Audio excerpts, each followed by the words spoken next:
Okay, good morning, good afternoon, good evening, everyone. How are you doing?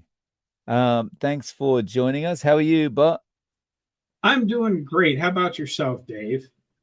I'm doing excellent. I'm doing really well.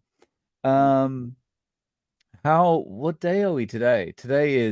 It's Wednesday, right? It's Wednesday here. I Yeah, believe it's Thursday morning for yeah. you. Early That's what Thursday morning. It's I'm Wednesday losing here. track of the time. I'm starting to get busy. I have online appointments pretty much every day for the next 3 or 4 days, Oh, and wow. I am packing as well because next Monday is when I leave for Ohio to visit my mother for 10 days. Nice. And So, on that note, for those that don't know, those of you that look forward to Dave and I being together every 2 weeks, I won't be back yet for the one in 2 weeks. So we're going to be in 3 weeks from today. Let me quickly check my calendar here. I believe that is the 3rd. 3 weeks yeah, from the today third. is April the 3rd, is when we will next be live after this course. Yeah. So let me ask you, you're going to Ohio.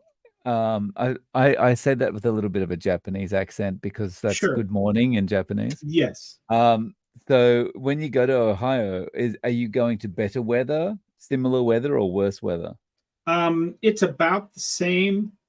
Uh, They The weather that hits here hits Ohio about a day and a half later, but it's not quite as severe because the Great Lakes north of the area suck some of the energy out of storms. There's lake effect snow in northern Ohio, but I'm going to more central southern Ohio, um, mm, and it's not as bad because there are all of the hills and mountains around the area. Where out here in Nebraska on the northern plains, there's nothing between us and the North Pole but 3 strands of barbed wire at the Canadian border. yeah, just flat. Yeah. Yeah, it's Uh, flat. I mean, if yeah. my eyesight was good enough, I could probably see all the way up into northern Alberta from here because there's not much between here and there. Oh, wow. So let's just say hello to everyone as they come in. Um, so we've got Melissa coming in from North Texas. We've got Butcher's Buddy, how you doing? And we've got Mala here. How are you doing? And we have, speaking of Canada, we've got Charmaine coming in from Alberta, Canada. And Josephine, how you doing? Bye bye. Yeah. Okay, nice. So we've got 24 people in at the moment. Please let us know where you're coming in from. Please do us a massive favor and smash the like button, whoever's channel you're coming in on. And the likes and the comments in the stream will tell YouTube to push this out to more people so we get more people in, better discussion for everyone. So who we got here? Kath from the UK. How you doing, Kath? And we've got Cyber Goose. How you doing, Cyber Goose? Okay. Tim coming in from Michigan. Oh, and Cyber Goose is from Copenhagen. Okay. And Denmark. yeah, Art Myers. Is that Anderson, California? How you doing? Okay, great to see everyone in. And we've got Ricky from North Dakota. Nice. So guys, if you have any questions for us, please put a Q in front of your question or a QQQ, so I can, with my failing eyesight, I can see it easily. And yeah, if it's a discussion point or a question, we'll get to it. And yeah, so Bob, how was last weekend? Was that just preparing for you, getting ready to go, or getting ready for all your meetings? Yeah, this last weekend has been fairly quiet as far as that goes. I'm just preparing for my online meetings, planning. I was going to try and get everything into a small carry-on size because my sister has a washer and dryer. I can wash clothes every other day or so, but because the weather has not straightened out yet. It's still, it was 70 degrees yesterday. It's 68 degrees today. It's only supposed to be a high of 40 with an overnight low in the 20s tomorrow. So because the weather is doing this, I can't just pick one season's worth of clothes and take them with me to Ohio. So I'm going to have to throw some stuff in a carry-on and some stuff in an actual suitcase. The reason I was trying to avoid the actual suitcase is because I'm traveling by bus. If you travel by plane, when you check your bag in wherever you're starting, they automatically move it from plane to plane to plane for you. But when you're traveling by bus, every time you get to a stop, you have to collect your bag out of the bottom of the bus and then carry it around with you and then reload it onto the bus when you make your next stop. I was just trying to simplify things to just get it all into one shoulder carry-on. But I don't think I'm going to make it because I hate to not take my big heavy winter coat with me, get to Ohio with just a light jacket, and then realize there that it gets down to 20 degrees tonight or it snows.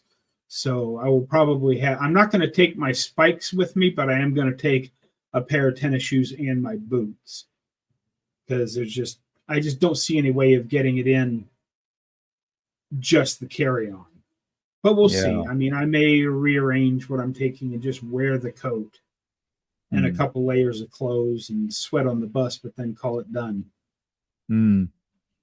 Yeah, I know how you feel about having the carry-on only because it's great. Even when you're traveling by plane, even it's great because it's just like walk straight off. You don't have to worry about going and picking anything up. It's just, goes straight the way through.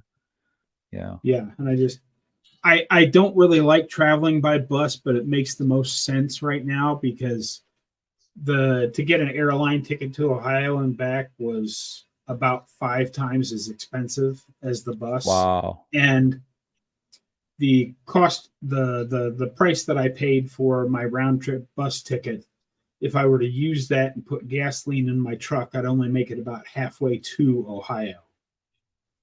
Oh, wow. So it would take almost as much as an airline ticket to get my truck to Ohio and back. So I'm taking a bus.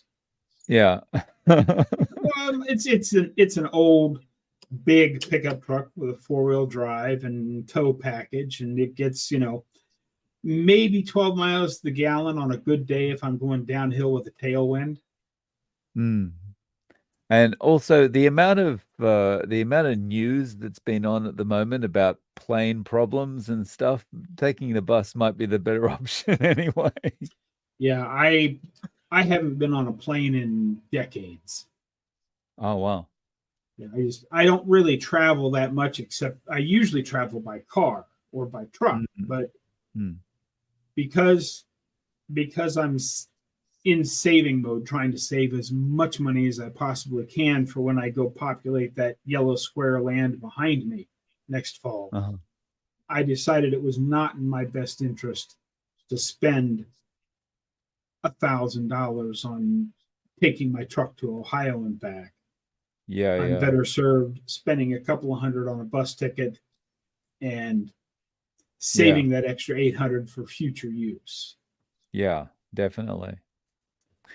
So I don't know, please tell me if I'm talking out of turn here, but before we went live, you were telling me about a challenge that you were preparing for. Can we talk about that? Oh, sure. Yeah. Well, it all started when I was seeing, I'm sure many people that are watching this now have seen some of the postings about Diet Coke over the last couple of days on the internet. And they're all ridiculous. I made the decision to give up Diet Coke back when I first went carnivore. And if you watch tomorrow's video, you'll find out all about that. But in using the same slowly stepping down method that I used for Diet Coke, I'm in the process of doing that with coffee. As anybody that's been watching me knows, I have done 2 different 30-day stretches where I had no coffee. and it didn't really seem to make a difference. So this time I'm going to go for a full 60 days. I'm going to go for all of April and all of May with no coffee. Because as we were talking about offline, you know, there is no such thing as nutritional science. It's all nutritional opinion. And for every so-called study you find out there that says coffee is bad for you, I can find one that says it's not bad for you. And the 230-day no coffees that I didn't seem to have any positive or negative effect on me. I didn't notice any change really. So I'm going to try it for 60 days just to see if I notice any difference. Because I know a lot of carnivores are carnivore except for coffee, just like me. There are a lot of people out there, including Mr. Dave Mack. I think you're currently off coffee, or we're off coffee. I'm off coffee now, but yeah, probably I'll go back to it, but I'm off it at the moment. Yeah. And are you actually noticing any difference?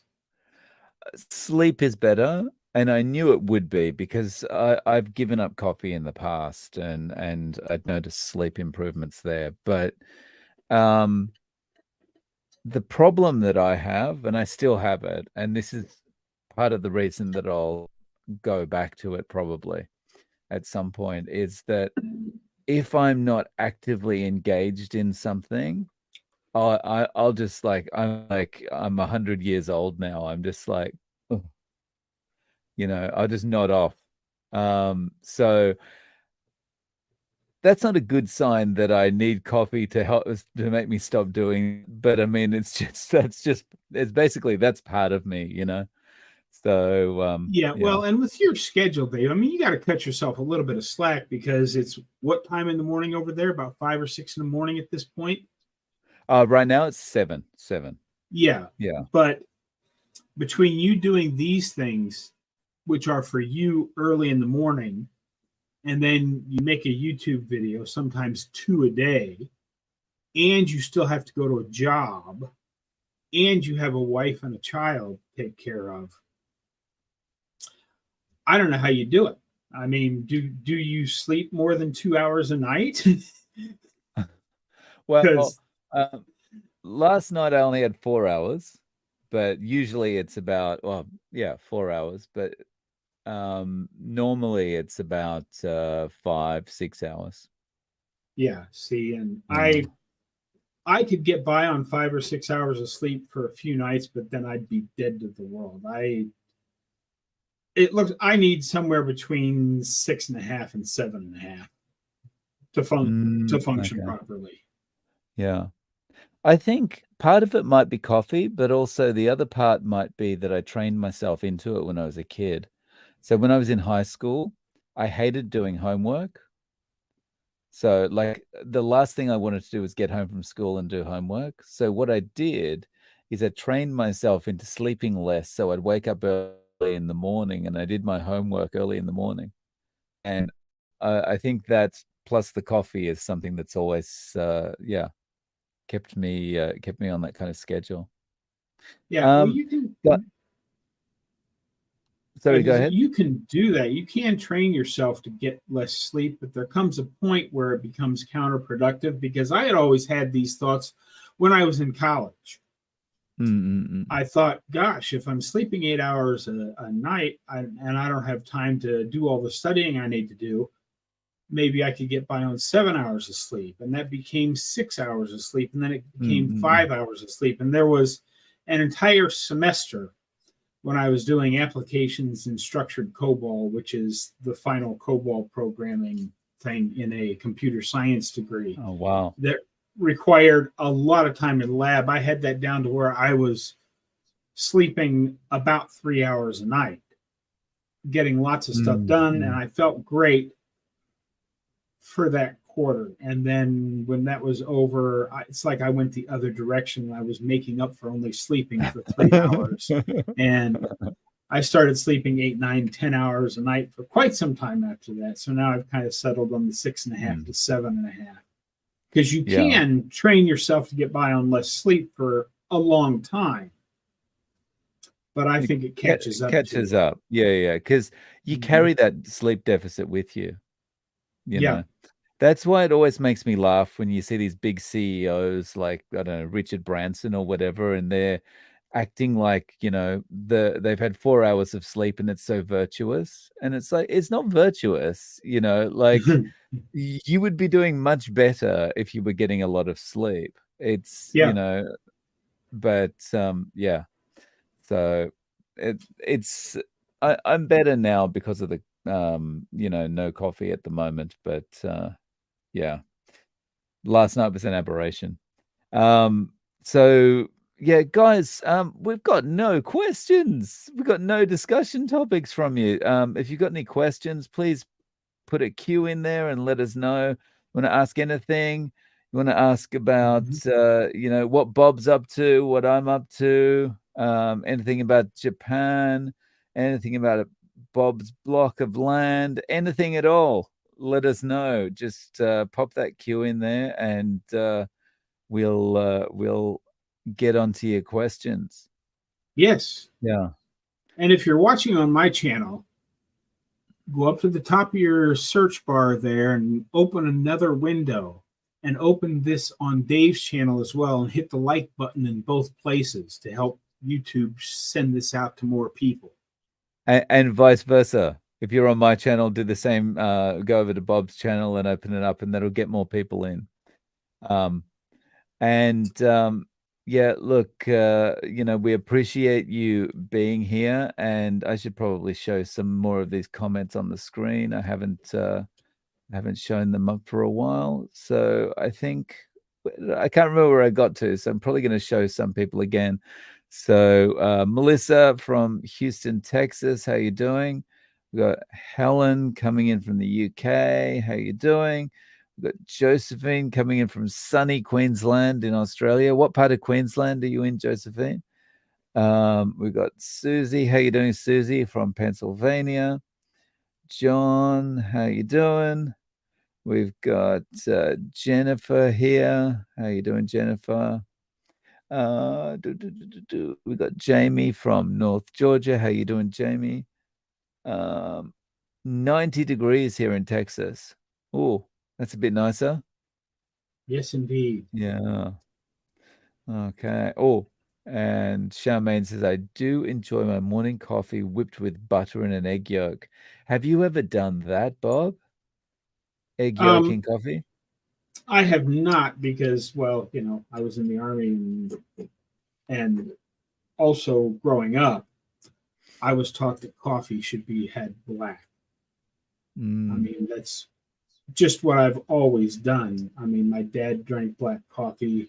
The army, you have to search high and low to find stuff to put in your coffee if you're in the army, especially if you're out in the field somewhere and they're making a big pot of camp coffee. So black is the way I enjoy my coffee. So I have not actually tried that, although I'd heard that throwing a little butter and an egg yolk and using one of those immersion blenders makes a very good drink. I've never mm. actually tried it myself. How about you, Dave? Never put an egg yolk in coffee. Never tried butter either. But recently, it's probably only about 5 or 6 months ago, I tried my first raw egg. Just like a glass, just whipped up the egg and drank it Mm-hmm. down. It's quite common here in Japan to have raw egg. Like you get your steak and you dip it in the raw egg and then you eat it. Um, but in the 18 years I've lived here, I've never done that.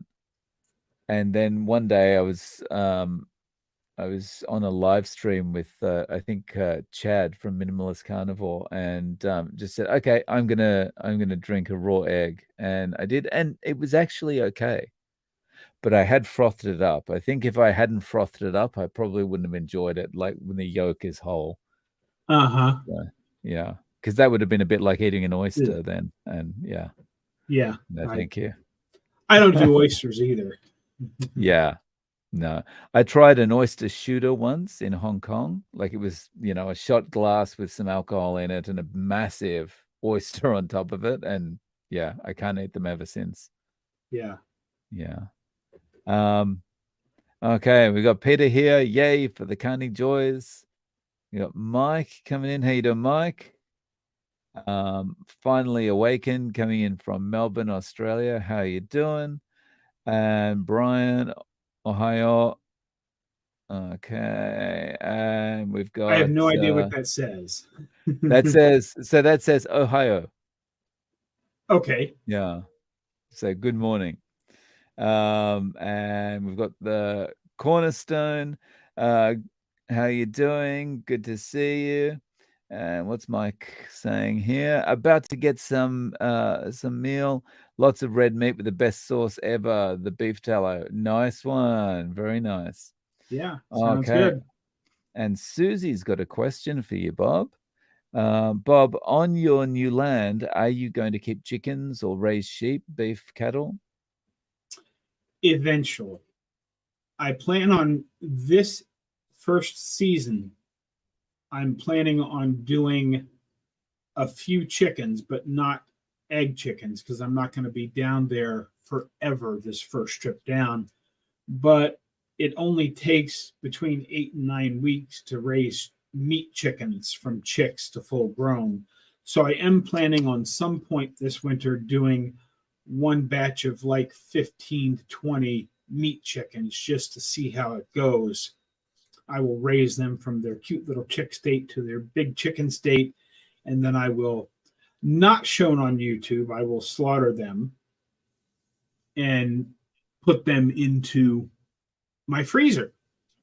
Not that I eat a lot of chicken, but if I raise it myself, I am expecting it to be better. And the primary reason, besides having some almost free meat, I want those chickens to go poo on the ground so that I can then mix some other stuff into it. And next year when I go down, scatter some seed into it to hopefully start growing a little bit of grass on the land so that the chickens or sheep or goats can eat it, and I can hopefully slowly expand the amount of animals my land will support, with the target at some point having a couple acres of enough pasture grass that I can then have a cow to raise from tiny to big to the freezer. Nice. But that is going to be a 5 to 10 year process, because as you can see, the land behind me is mostly just dried up dirt with a little bit of scrub stuff. And the first step of getting down there this year, besides getting my living situation cemented in, so to speak, I'm going to spend a lot of time with a shovel just digging like little bathtubs, basically just trenches around each of those big, they're not really trees, they're kind of like 5 to 8 foot tall bushes is what you're seeing as green behind me. But if I can, since there's already enough of a root system there, I can then dig, say, like a 3 foot bathtub around the thing, so that when it rains, that catches more water. And if I mulch the inside of that, a couple of years from now, I should be able to plant things in those bathtubs to get them to start to grow. And hopefully from there, expand it out. Hopefully in 15 years, not only am I still alive, but that square behind me will completely turn green-ish. Must be exciting to have this as an upcoming project. It is. It is. I mean, don't get me wrong, I love what I'm doing now. Making daily YouTube videos, walking through the neighborhood, and all of that. That's great, but I'm ready for the next challenge. And moving off grid into the desert is a real way to challenge myself. Not only to show myself that I can do it, but hopefully show other people that they can do it. If you go back to where I was 22 months ago, not being able to stand for more than a couple of minutes at a time, And now I'm not only outside walking every day and doing lots of other things, I have plans to go start my own homestead off grid. And I'm hoping that I can show people that this is the amount of progress you can see on the carnivore way of eating. There's lots of people out there losing weight. I've lost a ton of weight. I've lost 150 plus pounds. You've lost, I think, 70, I think it was. 30 something. Yeah, about 34. Yeah. And there's lots of people out there losing lots of weight. I want to show people that there's more to this carnivore lifestyle than just losing weight and getting rid of your health issues. There's something beyond that, which we call life. And the whole point of this is to not to, we're not doing this to get good lab results, to please our doctors. We're doing this to continue life. I think that's actually that's a really good thing to remember. We shouldn't be doing any of this to please our doctors, worried about, how the doctor's going to feel about it when they see our lab results, right? It's all about actually how we feel and how we're doing, not about them. Absolutely. So just on when you were talking about growing the grass on your land, just a point about that. Jennifer mentioned at that time that Dr. Berry spreads hay on his and it helps grow grass with the seeds in it. Yes. The thing to take note of is that Dr. Berry is in Tennessee. He's not living in the middle of a desert. I'm living in the middle of a desert. Yes, I do have plans. I'm actually going to be taking with me and finding a way to order it down there. The mulch I'm planning on using is the same mulch we have used at the miniature golf course for decades. Cottonseed hulls. And you buy it at the feed store. If you buy it at the landscaping store, it's $20 for a little tiny bag of it. But if you buy it at the feed store, you can get 50-pound bags of it for about $5. Cottonseed hulls. Wow. It's really soft to work with, and you would think that cottonseed hulls would blow away, but they don't. Once you put them in place and put a little bit of water on them, they stay in place very well. They stay there. Oh, wow. Okay. Oh, nice. Okay, so let me catch up with these comments. Sure. So Miriam is asking, where do we write our question? So the same place you wrote the question there. Yes. Just chuck it into the chat and we'll get to it. Just put a Q in front of it so that I don't miss it. And Cybergoose says, yes, sukiyaki is great with raw egg. Yeah, it's very nice. Josephine, I asked her where she was in Queensland. Bundaberg. Okay, I don't know if I should say apparently we're the rudest town. I don't. So Josephine, my parents live in Cairns and they've just bought a new house in Bundaberg. So they're moving down to Bundaberg in about 30 days. So they're really excited about that. They're going to Bargara. I think I'm pronouncing that correctly. Bargara. Yeah, which is a nice little town. I've never been there, but the photos look awesome. Okay, and Jennifer says we bought a little over 50 acres, not a lot, but we'll do. Want to get some cows, so I have my own meat there. Oh, very nice. Yes. Yeah. Okay. Sorry, Bob, how many acres is yours? My square land is only 10 acres, which isn't a lot by Texas standards, but if you look at some of the other, like one of the guys I follow is Frugal Off Grid. It looks like he has a ton of land with all the stuff he's built there. He's actually on 2.5 acres. So if you look at everything he has, wow, and realize that I have 4 times that amount of land. He's got 5 or 6 pigs and some chickens and some goats, and he has 2 horses now. So I don't want to become a big operation, but I would like to have, when I get my housing situation fixed so that I can stay down there year round and not sweat to death. I'm not worried about the cold because it doesn't get that cold where I'm at, but the summertime, I'm, 35, 40, 50 consecutive days over 100 degrees. I'm going to need something well insulated that doesn't use a lot of power to keep it air conditioned. And I'm going to need enough water to keep everything watered during those times. Ideally, I would have at any given time about 15 laying hens, which if I average 7 or 8 eggs out of those, that would keep me in eggs for the day, every day.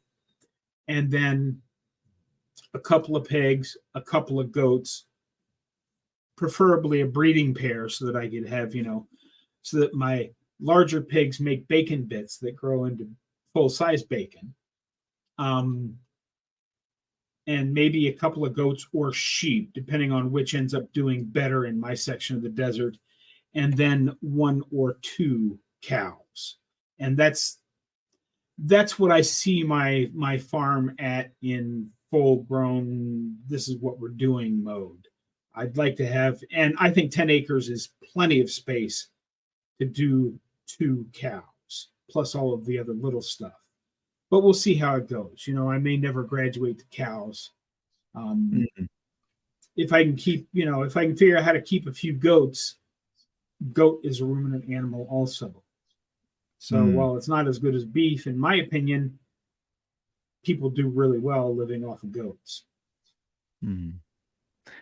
So it's interesting you talk about the 10 acres, right? Because it's good to be reminded that it's 10 acres because when I look at the image behind you, and you can see like it looks like it's bushes, I guess, but it looks like little divots in the ground, right? Yeah. And so when you just glance at it, because it's like sandy kind of ground, it looks like the beach and it looks like footprints in the beach. So it gives you this kind of, if you're just looking within the yellow square, it gives you this kind of weird perspective on what the size is like. And it seems quite small. And then you're like, no, it's 10 acres. It's yeah. At 10 acres, crazy to imagine.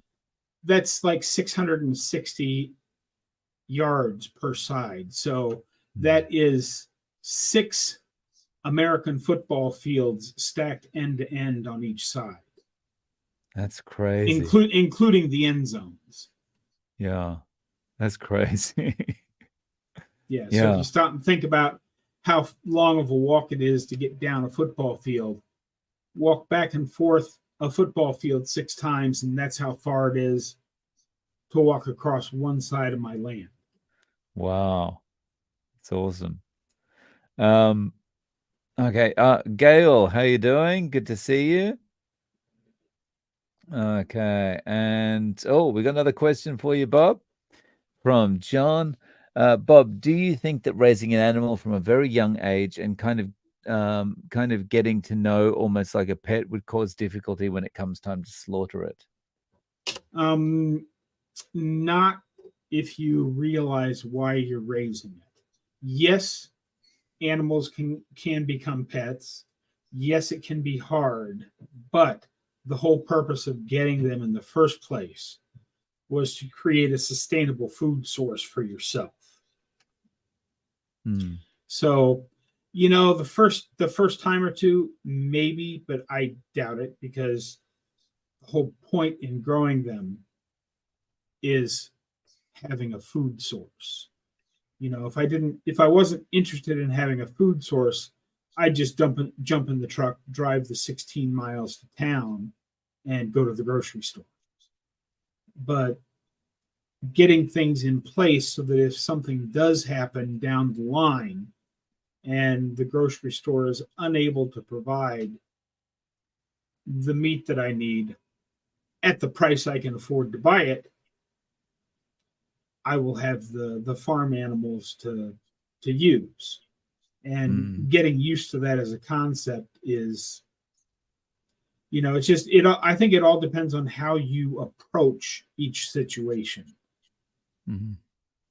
Yeah, and that's kind of scary to think about. Imagine if you went to the grocery store and inflation or something got so out of hand that it was so expensive to buy meat, or, even worse than that, suddenly they just had no meat available. It's, yeah. Yeah. Well, think back to, I won't say out loud here, but there was an event that happened worldwide just a couple, 3 years ago. And if you recall, the only section of the grocery store that had anything to eat in it was the vegan fake food section. All of the other shelves were empty, and still nobody wanted to buy that stuff. That's not what this comment is about, but we all remember very clearly just a couple of years ago, we dealt with empty grocery store shelves in the real food section. There was always plenty of human kibble to go buy in the center of the store, but the outside of the store, where there's meat and eggs and that kind of stuff, it was pretty scarce there for a while. Yeah, it's pretty bad here. The interesting thing though, I always imagine the difference between, like, when there's a situation like that, whether it be like in the beginning of 2020, or whether it be an earthquake or something like that, when carnivores rush to the grocery store, they'd be filling their shopping cart with like ground beef and steaks and stuff like that, right? And as we found from the pandemic, everybody else basically go to the grocery store and just be filling their shopping cart with toilet paper. Yeah, I was just sitting here. I knew you were going to say toilet paper, and I rewatched a Who's Wrong on the Interweb episode last night, because I tend to put one of those on my phone, and I sort of listen to it in the background as I drift off to sleep after I've read my Bible. And it was the one with the girl who was considered the poo expert. And I had to sit back up, and it didn't do me any good, because she was, what she was trying to say was, if you have a problem where you're not going to the bathroom as often as you normally do, or you're going more frequently, then that's when you should seek out a dietitian's help to see what's wrong with you. But she started off that section of her explanation by saying the average person poos 3 to 6 times a day. And that's where it stops. And I'm not going to say the word, but that's when, Professor K said, who in the bleep does that 6 times a day?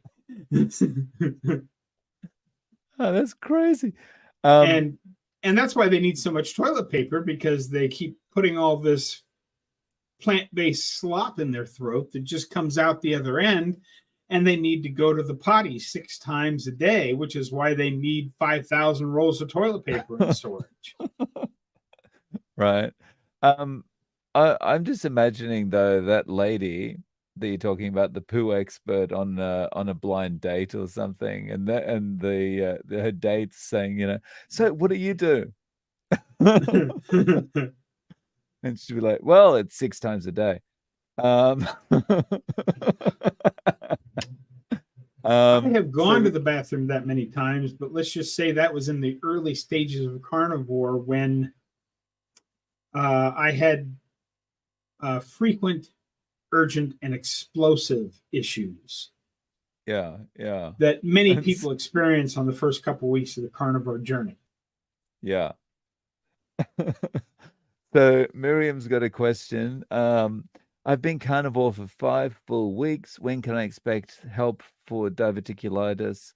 I'm sure I may be slower healing since I'm 83 years old. Thanks so much for the answer, Miriam. I have no experience with this, Bob. Do you have any insights on this? Have you heard anyone talk about how long? As far as a specific time frame, I can't give you one, Miriam, but 5 weeks is, your body is probably not even fully adapted to the carnivore diet yet at this point. I would give it at least 90 days.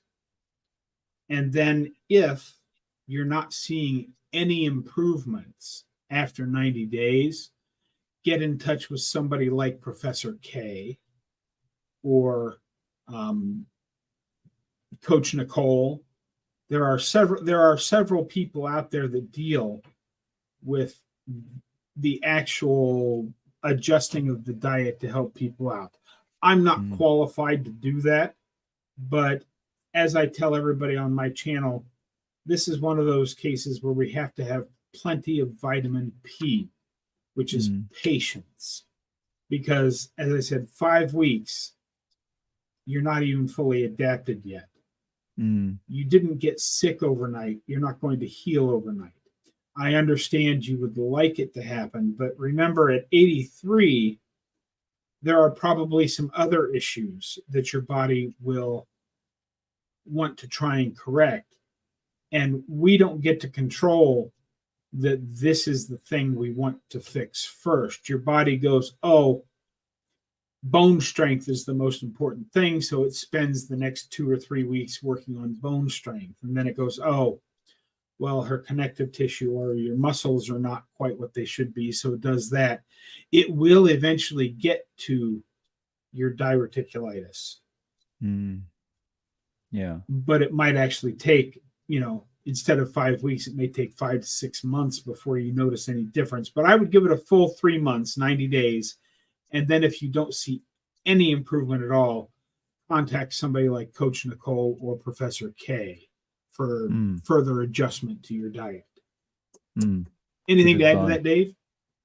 No, I mean, just that, I've interviewed some people that have corrected or reversed their diverticulitis, but, the time frames are different for everybody, and I don't believe anyone's ever said that it's been in a few weeks. So I think, you need to give it time. Yeah. But thank you for your question, Miriam.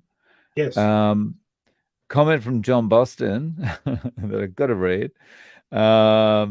If Craig was raising sardines, he wouldn't feel bad when it comes time to put them in cans, and his little eyes are looking up at him. Yes. So this is in relation to how, will they feel like a pet when you've been raising them? Yeah. Hey, Ben, how you doing? Okay. And A1 Meat Eater, how you doing? Okay. KS Girl, hello from Kansas. How you doing? Hello. Okay. And what do we got here? Okay. KS Girl, been carnivore for about 1.5 years, 59 years old. One of those postmenopausal women that weight is so slow to go. Okay. Yeah. I hear from a lot of people that it comes off slowly, but, the really important thing is, how are you feeling? How are you looking? And, are you losing inches rather than pounds? Because that's what's really important. It's kind of what you can measure outside of the scale, really. Yeah. What do you think about that, Bob? Yeah, well, you hit the nail on the head there because, if you go back and look at, I can only talk about my own personal experience. But if you go back, in that first year, I lost 150 pounds. How much have I lost now? About 150 pounds. It fluctuates from 155 to 158, but I haven't really lost a whole lot of weight on the scale this last year. But as I discussed in the video just a few days ago, and I'm not going to take my shirt off on camera ever because my sternum is all jacked up from my heart surgery, and I still have chest fat. Please, let's call it chest fat because chest fat sounds so much better than man boobs. But I'm not taking my shirt off on camera, but I can tell you from standing in front of a mirror that if I do this kind of flex, I can see chest muscles, ab muscles, and arm muscles moving noticeably underneath the skin. And I've never had that before. I've never had abs that were noticeable before. I've never had chest muscles that when I went like this, my chest would actually flex out some, but it does that now. So, because there's a really good visualization, 5 pounds of fat, if you're looking at it, looks like something that you could hold in 2 hands. 1 pound of fat sitting on a table next to 1 pound of lean muscle, there's a big difference there as well. Yet the lean muscle weighs more than the 1 pound of fat. Or if you look at it, the 1 pound and 1 pound, of course, are the same, but the size difference. So you may not actually be losing weight on the scale, which is just the force gravity exerts on the planet through your body. But if you're taking measurements, your clothes fit better, you feel better, everything else, you may not have actually lost weight on the scale, but you may have turned, that what used to be 10 pounds of fat into now 10 pounds of muscle. And you do turn up your muscle growth just with the carnivore diet. You don't actually have to work out. You don't have to go for walks. You don't have to do push-ups or sit-ups or any of the other stuff. You don't have to exercise to gain muscle on carnivore. It happens faster, and there are many other benefits from exercise, but you will still put on muscle just by switching to a carnivore diet from the standard Western diet. So I don't know where you're at in your journey. Kansas girl, 1.5 years sounds to me like you should be getting fairly close to your goal. But since you've been on it for 1.5 years, you've probably put on muscle on top of all of that. So, yeah. Sorry, that went on for a lot longer than it should have for me saying just what Dave said. It's good advice. It's good advice. So, Gail, today is my 700th day on carnivore. Happy 700 days anniversary, Gail. Yes, that's very good nice. job, Gail. And she also notes, my SIRS is finally healing too. Awesome. That's excellent. Great to hear. That's good news, Gail, Congratulations. because we've talked about that quite a bit over the last 4 or 5 months. Nice. Okie dokie. I see a question. Here we go. This is probably related to the bathroom stuff you were talking about before. Frequent, urgent, and explosive. Yes. Funny. Question from Susie Q. Is the carnivore diet good for me, having had my gallbladder removed 3 years ago? Also, I feel my liver is overworked. So I've still got my gallbladder, but I know people that have had it removed and are doing fine on carnivore. Sometimes I have to make adjustments, like reducing the meal size and eating more often. Or my friend Chad on Minimalist Carnivore on YouTube, he has had his gallbladder removed, and I believe what he does is he eats a little bit of cheese, with a little bit of hard cheese with every meal, and that prevents any problems from happening. Do you still have your gallbladder, Bob? I do still have my gallbladder. To quote a doctor that we all follow, rather than calling it the carnivore diet, if we insert proper human diet for the name, then every question that says, is the proper human diet good for me having had X problem? Yes, because it is the proper human diet. Now, specifically with the gallbladder, its job is to concentrate and store bile. Your bile ducts will pick some of that up, and your bile ducts will expand over time to give you more storage.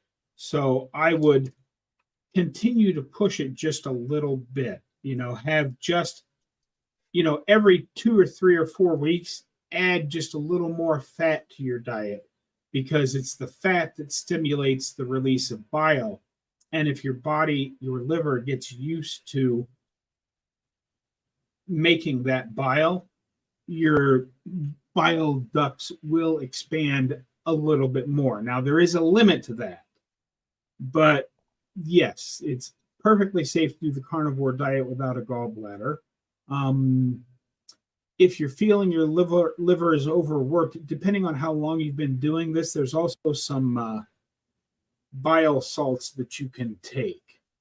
I forget the names of them right offhand, but if you go to YouTube and in the search bar type in Dr. Berry gallbladder, he can give you a lot of information on some things that you might try adding to your diet to help with that as you push forward in your journey.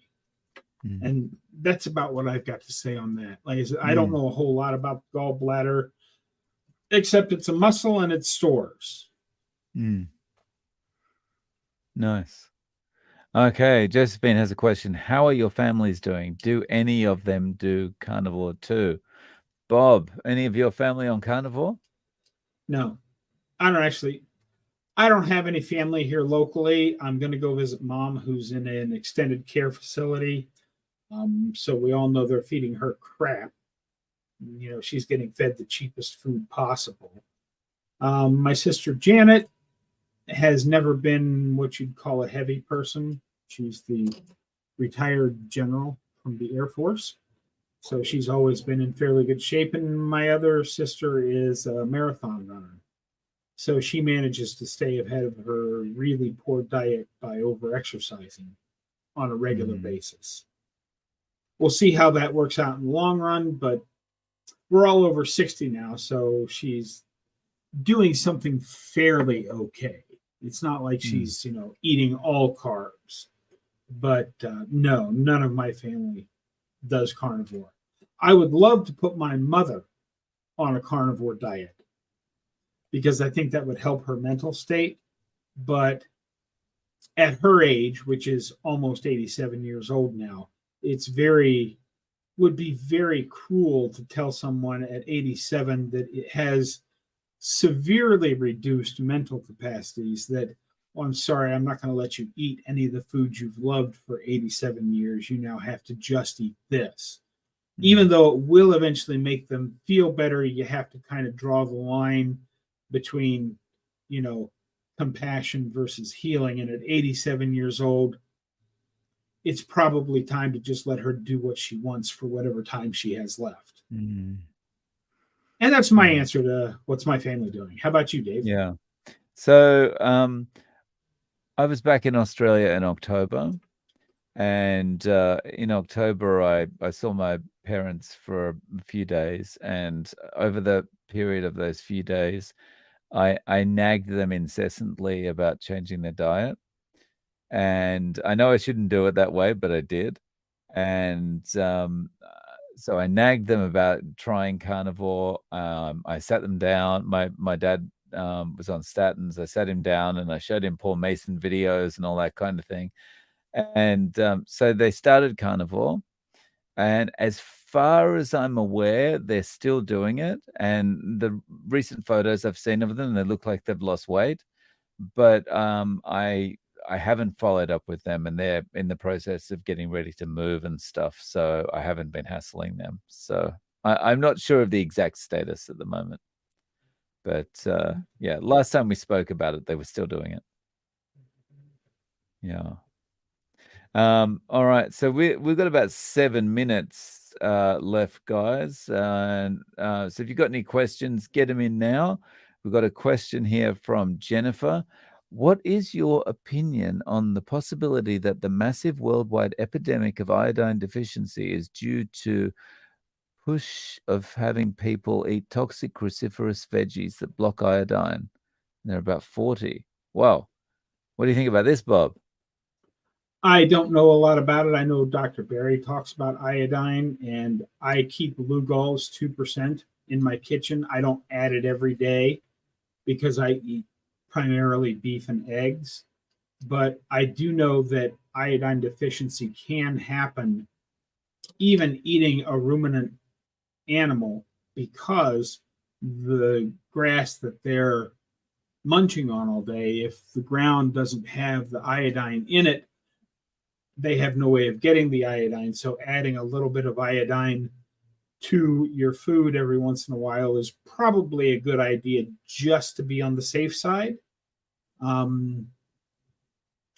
But I think rather than just the iodine thing, I think we can look at the entire health, not just iodine, but the entire health of the Western world since we've started eating toxic vegetables. That's my thoughts on that. Yeah, I mean, I don't know much about iodine specifically either, but yeah, I mean, I would just echo what Bob said about, like, look at the entire diet. It's just deficient, because whether it's toxic vegetables or it's ultra processed foods, they're just stripping away any nutrients that would have been in the original foods, and it can't be doing our bodies any good at all. I do have one more quick thing to add into Sure. that, Go ahead. Dave. If you it's the well-balanced diet of the other side.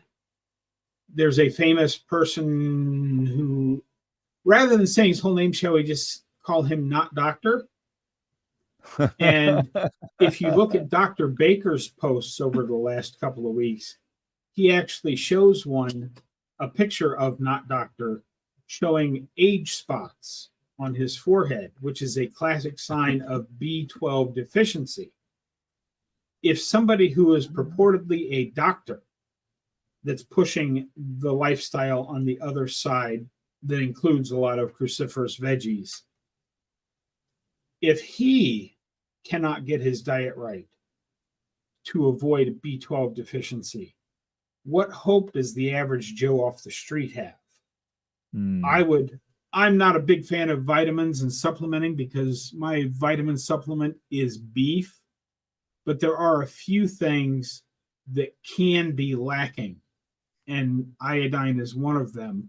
I would take a little bit of an iodine supplement just to be safe. You may be getting plenty from your meat, but you might not be. So you might consider adding just a little bit here and there, just in case, because as Dr. Berry has taught us, in most cases, like with iodine or salt or any of the other things that we may be slightly lacking in, a little bit too much won't hurt us, because we'll just pee it out. Too little can do massive damage. Yeah. Okay. Aid, how you doing? Nice. Stacy's got an update. January 1st, I started at 299 pounds. As of today, I am 254 pounds, feeling awesome. Congratulations. Absolutely. That is worth a high five and a fist bump. Good job. That is fantastic, Stacy. Congratulations. Nice work. Okay. Dun, dun, dun. John commented that I'm doing science very well, but don't tell anybody that, John. I have a reputation to uphold.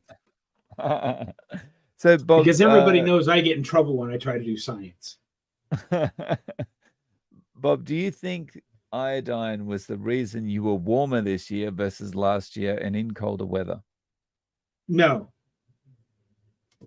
I think it's more of last winter was my first winter without 150 pounds of fat insulating my body, and my body just wasn't adjusted to it.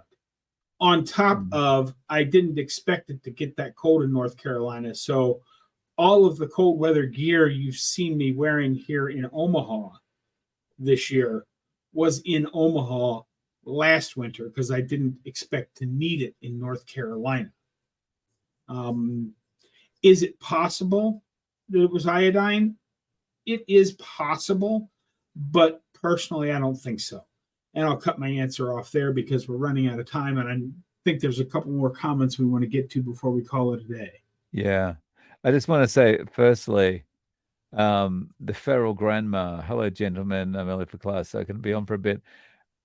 to me, the feral grandma, that sounds like such an Australian username. I might be wrong, but it sounds very Australian to me. The feral She's grandma. actually from Texas and has a YouTube channel that she's just trying to get Ah, off the ground.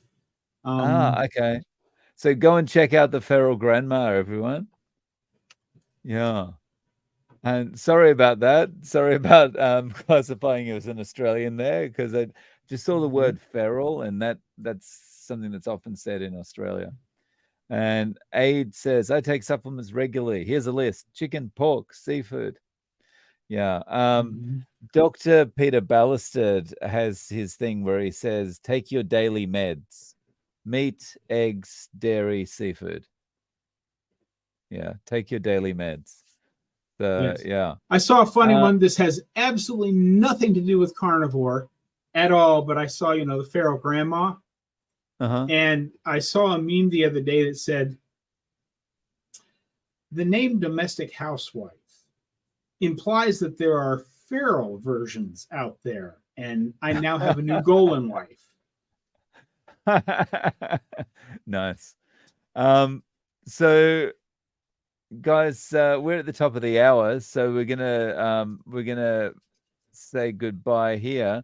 But just a reminder, the next time we'll be back with you is the 3rd of April or 4th of April if you're in Australia and New Zealand around and Japan, that area. But yeah, guys, from me, thank you so much for joining us. Appreciate your questions, your chats, and yeah, we will see you shortly. Bob?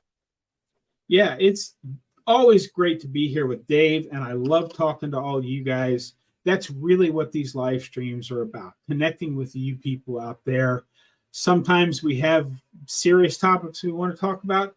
Other times we talk about frequent, urgent, and explosive. Either way, it's a great day to be live. Have a great day, everyone. I'll see you in the next one. Cheers, guys. See you.